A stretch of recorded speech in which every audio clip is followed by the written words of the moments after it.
Hello friends, வணக்கம் and welcome to my favourite recipes Tamil. இன்னைக்கு ஒரு சூப்பரான ஸ்நாக்ஸ் ரெசிபி பார்க்கலாம். கடலை மாவு போண்டா எப்படி செய்யுது பார்க்கலாம். இது சாப்பிட்றதுக்கு செம்ம டேஸ்ட்டாக இருக்கும். ஸோ ஈவினிங் டைமில் நம்ம டீ டைம் ஸ்நாக்ஸை இதை வந்து சாப்பிட்லாம். வாங்க எப்படி செய்யுது பார்க்கலாம். பவுல் வச்சுக்கலாம். அதில் ஒரு கப் அளவு கடலை மாவு எடுத்துக்கோங்க. இது கூடவே 1/4 கப் அளவு அரிசி மாவு சேர்த்துக்கோங்க. நீங்கள் எந்த கப்பு வேணாலும் மெஷர்மெண்ட்டுக்கு வந்து யூஸ் பண்ணிக்கலாம். ஒரு கப் கடலை மாவுக்கு 1/4 கப் அளவு அரிசி மாவு சேர்த்துக்கோங்க. இது கூடவே ஒரு மீடியம் சைஸ் வெங்காயம் பொடியாக அரிஞ்சு சேர்த்துக்கோங்க. இப்போ இது கூட ஒரு சின்ன துண்டு இஞ்சி வந்து பொடியாக அரிஞ்சு சேர்த்துக்கோங்க.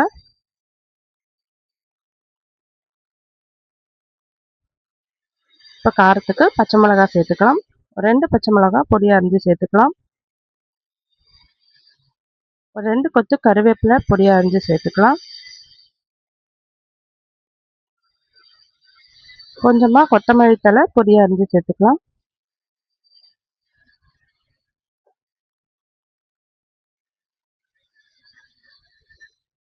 வந்து ஒரு 1/2 டேபிள் ஸ்பூன் வந்து தனி மிளகாத்தூள் சேர்த்துக்கலாம். உங்ககிட்ட காஷ்மீரி மிளகாத்தூள் இருந்ததுன்னா நீங்கள் அது கூட சேர்த்துக்கலாம். நல்லா கலர் கொடுக்கும்.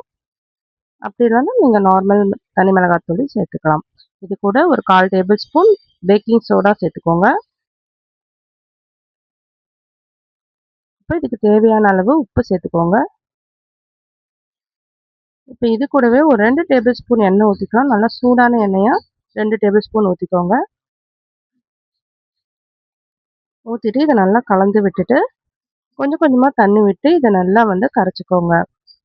ரொம்ப கெட்டியாக இருக்கக்கூடாது, ஓரளவுக்கு வந்து தண்ணியாக இருக்கணும்.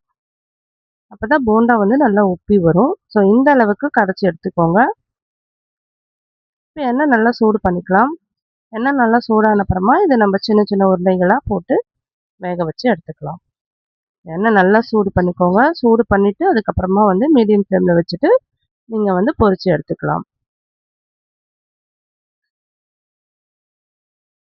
நல்லா வந்து வேகணும். நல்லா ஒரு சைடு வெந்த அப்புறமா இன்னொரு சைடு திருப்பி போடுங்க.